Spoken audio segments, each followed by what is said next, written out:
le pensée et aussi la psychologie, la dimension émotionnelle de la chose qu'il lui a vécue et que beaucoup de gens ont vécu avec lui.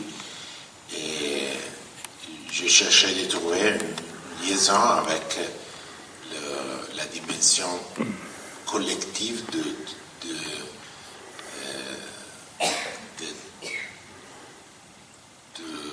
quoi elle est en train de nous passer dans ce moment. Je voulais raconter la crise de la démocratie aujourd'hui, la crise de la relation avec la politique aujourd'hui. Et ça, c'était le sujet sociologique, politique que je voulais raconter, mais je pensais que c'était bien de le faire à travers la vie d'un homme, et qui est la métaphore de beaucoup des hommes. Et ça, c'est le mécanisme du cinéma que je trouve très, très fort. Que tu peux parler de l'amour entre un homme et une femme, mais tu es en train de parler de l'amour qui nous pouvons partager. Hein? C'est la relation entre l'intimité et la collectivité, l'intimité et la généralité, que c'est vraiment la chose que le cinéma est capable de faire.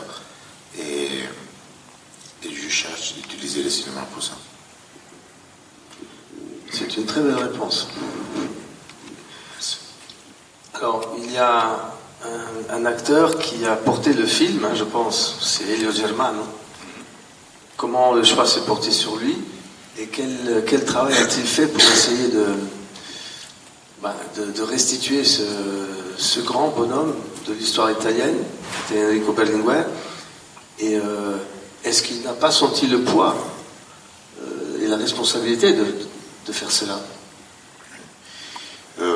J'ai toujours pensé que le comédien pour ce film était Elio. Je connais Elio depuis beaucoup d'années, mais on n'avait jamais travaillé ensemble. Et quand j'ai eu l'idée, je l'appelais, je lui demandais d'être là avec moi pour ce film. Et lui depuis le début, il a senti la responsabilité. Il m'a dit, je ne sais pas si je peux arriver, il faut retravailler, il faut fatiguer. Et je lui ai dit, oui, moi aussi, je ne sais pas si j'arrive à le faire. Alors on commence, on va voir. Et on est resté en contact pendant 2 années de recherche, de travail pour l'écriture. Et les contrats entre nous, c'était toujours, on va voir si nous arrivons à le faire. Et parce que c'était compliqué pour beaucoup des éléments. C'était compliqué parce que c'était pas évident qu'on pouvait produire ce film. C'était pas évident que nous pouvons trouver une manière pour le faire.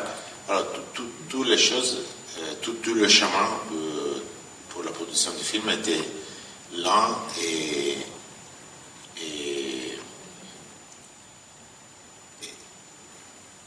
on a travaillé pour arriver à le faire.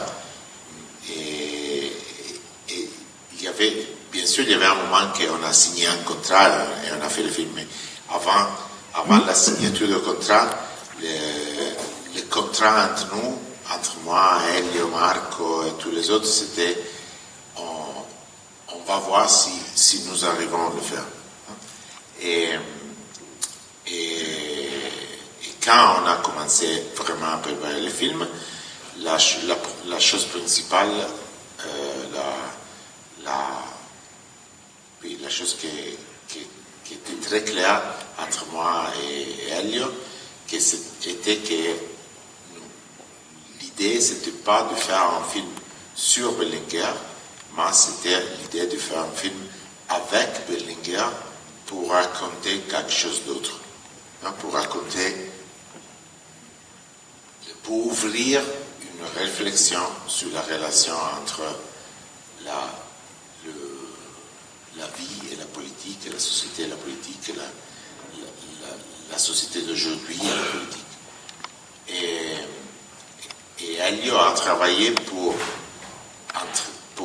être Berlinguer, mais aussi pour donner un personnage qui est au centre du film, mais qui est aussi l'instrument pour comprendre quelque chose d'autre. Alors, on en avait déjà un petit peu touché le sujet avant. Ah, il y a une question là-bas.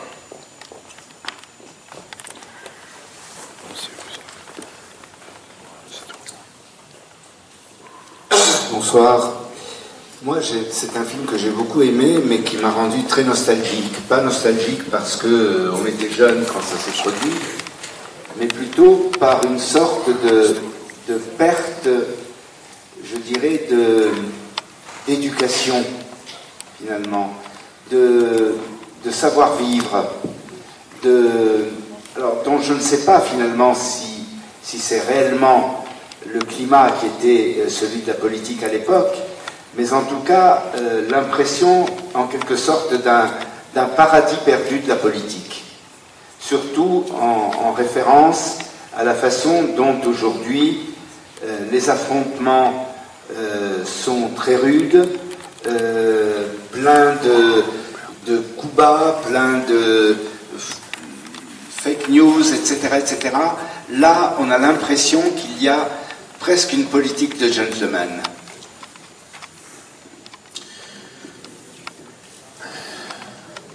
Ça, c'est un peu la chose qui passe avec la mémoire, mais aussi dans les années 70, la politique était terrible. Il y avait des politiciens horribles aussi dans cette année-là. Et la mémoire sélective. La mémoire sélective. Mais, je veux te répondre avec la phrase d'un Jean qui a dit, j'ai voyagé beaucoup avec le film en Italie. Il y avait une soirée et dans les salles il y avait beaucoup de gens de 20 et 30 années qui sont venus voir le film dans les salles. Et une fois, il y avait un garçon de 22 ans qui a dit: ce film m'a donné une nostalgie pour le futur. Et ça, c'est fort, ouais. Il faut pas ajouter quelque chose. C'est vrai qu'il y a des éléments nostalgiques dans le film, mais si la nostalgie est une émotion qui nous ferme dans une relation seulement avec le passé, c'est une nostalgie qui a rien de créatif. C'est une nostalgie du futur pour nous donner quelque chose d'autre. Et c'était là que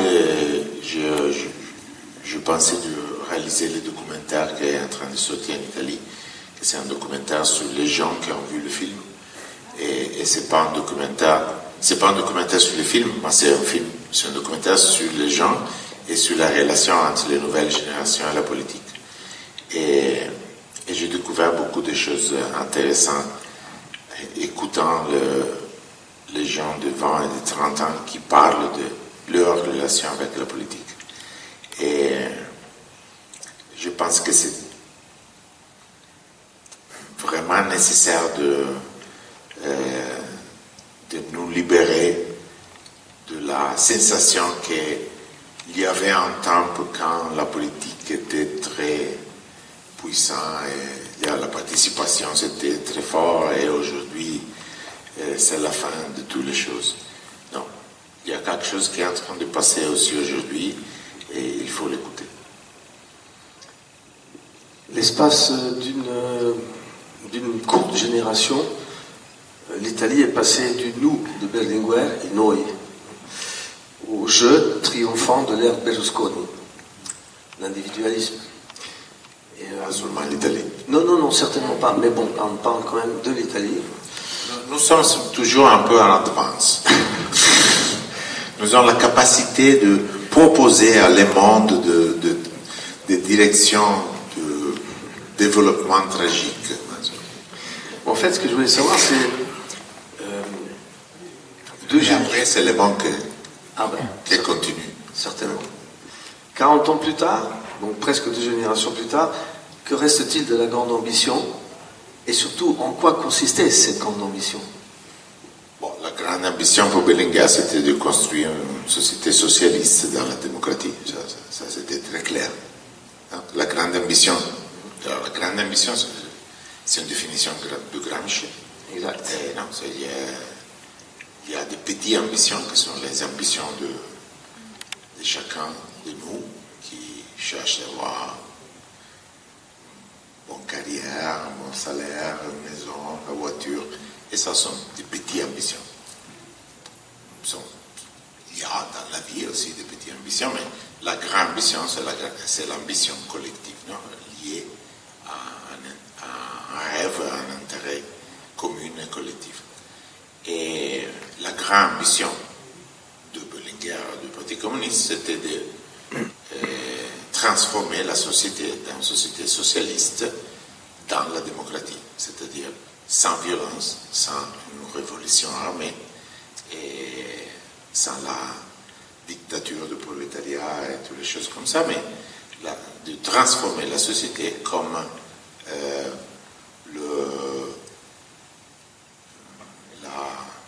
le développement complet de la démocratie. Et aujourd'hui, c'est quelle la grande ambition? C'est une question un peu bizarre parce que j'aimerais que nous pouvons nous poser cette question. Le problème, c'est que nous ne sommes pas en train de nous poser cette question. Est-ce que vraiment on a envie d'avoir une grande ambition? Est-ce que où nous sommes fermés dans notre petite ambition? À quoi faut-il renoncer pour avoir la grande ambition aussi? Il faut renoncer à beaucoup de petites ambitions pour avoir une grande ambition. Question?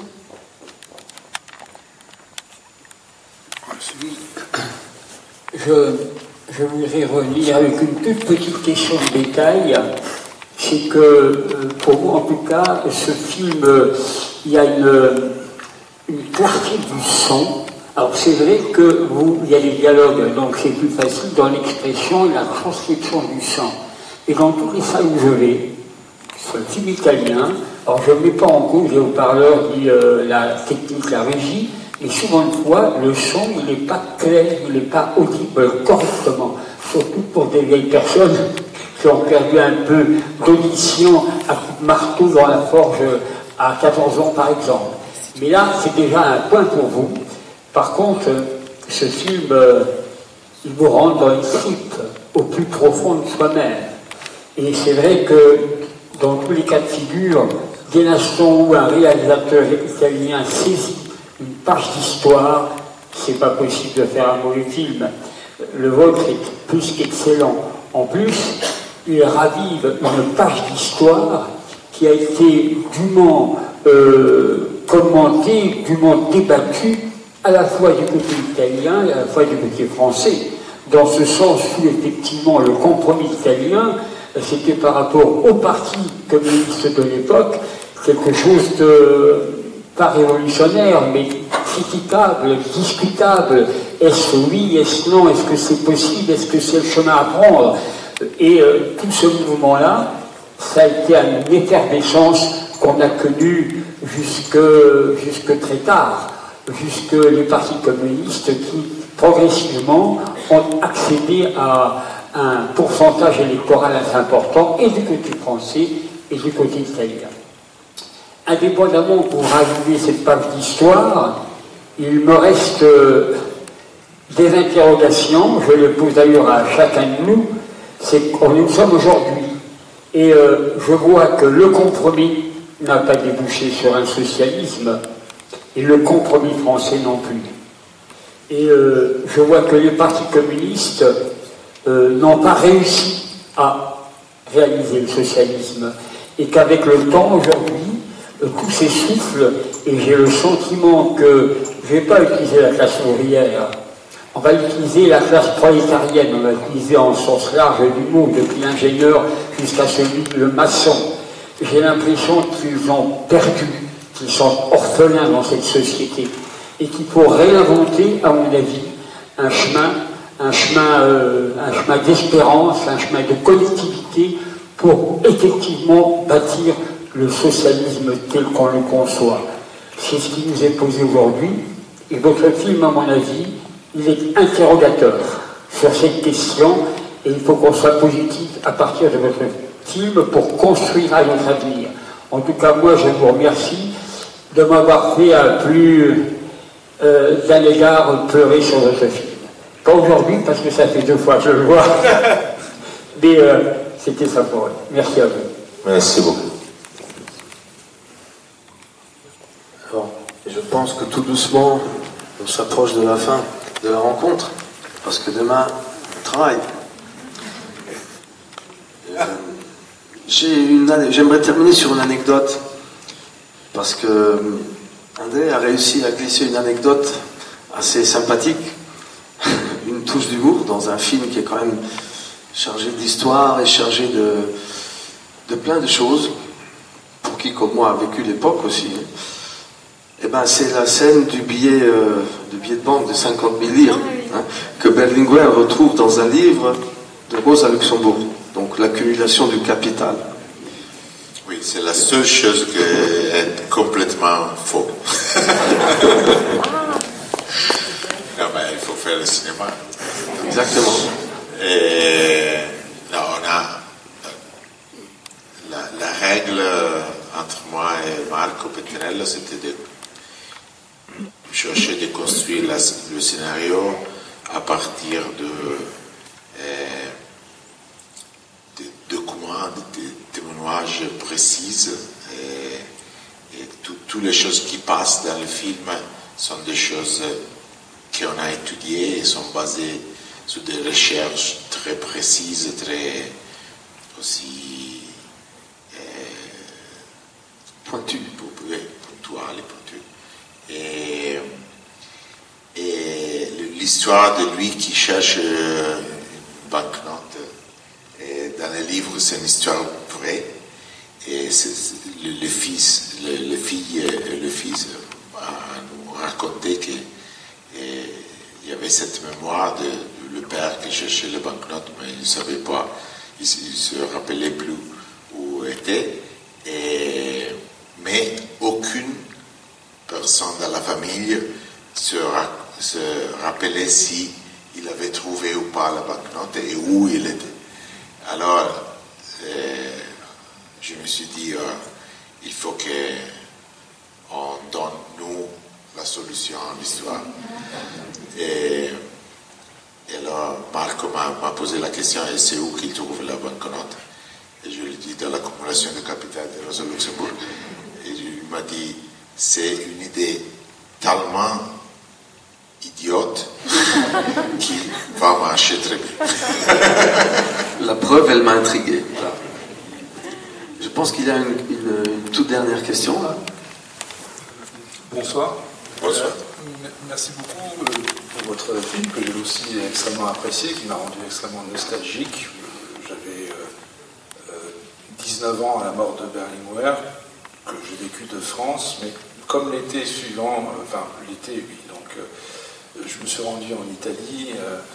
Je me souviens qu'à Rome, les rues étaient encore recouvertes des affiches du Parti communiste italien qui annonçaient de manière à la fois très solennelle et très sympathique, è morto il compagno Enrico Berlinguer. Et je me souviens que j'avais acheté l'UNITA, puisque les ministres communistes du gouvernement d'Union de la gauche en France étaient sur le point de quitter le gouvernement. Donc je me souviens encore de la une de l'UNITA. Donc on était au mois de juillet 84, un mois après la mort de Berlinguer, et la une de l'UNITA disait « È finita in Francia la coalizione di sinistra ». Quand à une époque, on pensait que l'Union de la gauche était un modèle pour l'Italie, et en même temps le Parti communiste italien, avec sa capacité d'organisation, de mobilisation, un score électoral impressionnant, 34% des voix, pendant que le Parti communiste français s'affaissait. Donc c'est le Parti communiste italien qui devenait un modèle, pas seulement pour la France d'ailleurs, mais pour l'Europe, en termes d'alternatives politiques. Donc la mort de Berlinguer, c'est évident dans l'espace italien quand on voit les images qui ont été tournées en fait par Bertolucci et l'ensemble des grands cinéastes italiens que vous reprenez à la fin du film. C'est évident que c'est la fin du communisme et c'est l'enterrement ou la fin de l'utopie communiste. Je me souviens qu'on avait très clairement ressenti que c'était le dernier chef communiste qu'on enterrait. De fait, il n'y a pas eu d'équivalent en France à la mort de Georges Marchais, par exemple. Et ce qui est intéressant aussi, alors ce sera là juste ma question, mon commentaire, c'est que évidemment il y a eu les funérailles de Togliatti 20 ans avant, et aussi massives, peut-être, avec, à l'époque, il n'y avait pas cette sympathie, entre guillemets, de l'Église catholique à l'égard de Togliatti, comme il y a eu un peu une forme de reconnaissance générale pour Berlinguer, y compris de la part de Jean-Paul II, mais bon, bref, peu importe. Mais en tous les cas, les funérailles de Togliatti, comme celles de Berlinguer, ont été filmées par les grands réalisateurs du cinéma italien. Et il me semble bien que ce qui faisait la qualité des films italiens, pas seulement de 1945 à 1960, mais de 1964, enfin des années 60 jusqu'à la fin des années 70-80, c'était la capacité du cinéma italien à exporter ses films, et aussi la capacité du cinéma italien à parler de la société, et à parler politiquement de la société, avec des réalisateurs qui étaient tous engagés à gauche. Je veux dire, les grands réalisateurs étaient soit communistes, soit socialistes, et certains même libertaires, mais il me semble que cette dimension-là a pour le coup vraiment disparu dans le cinéma italien. Cette capacité à faire des genres de films comme la comédie italienne, ou films politiques, qui est un peu inventé par les Italiens, qui sont des films qui non seulement parlent de la société italienne, mais réfléchissent sur elle et sont capables de donner des exemples d'analyse pour d'autres pays qui expliquent le succès de ces films italiens pour cette époque. Je pense que cette histoire du cinéma italien est fondamentale et j'espère que nous trouverons le courage de le reprendre aujourd'hui. Et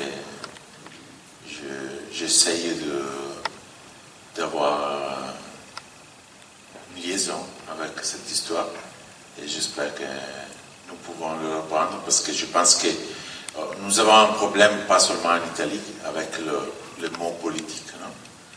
Et si tu dis je fais un cinéma politique, je fais un film politique, aujourd'hui le significat c'est que tu es membre d'un club. Non? Tu fais un film politique, c'est-à-dire que tu fais un film pour une partie ou pour quelqu'un, parce que tu as un intérêt politique avec quelqu'un. Et c'est une distorsion, une distorsion de la sémantique, non? de la base sémantique de le mot politique. Et je pense que l'art politique, la culture politique, le cinéma politique est nécessaire pour comme instrument de discussion, d'occasion de discuter des questions qui doivent être au centre de la coexistence collective.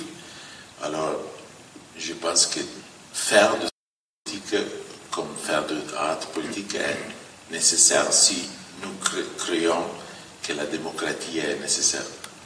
Et j'espère que nous sommes en train de reprendre cette tradition. Bien sûr, on peut la changer, on peut la élaborer. C'est pas toujours la même chose, mais j'ai fait le choix, j'ai choisi de faire un film politique, et ça, c'est un film politique. Et j'ai aucun problème à le dire. Et j'espère que aussi mes collègues peuvent dire qu'on peut faire des films politiques, parce que la politique, c'est une dimension de la vie. Andrea, je pense qu'on va passer d'un grand film, La Grande Ambition, à un autre grand film, Le Grand Sommeil, The Big Sleep. Voilà. Voilà.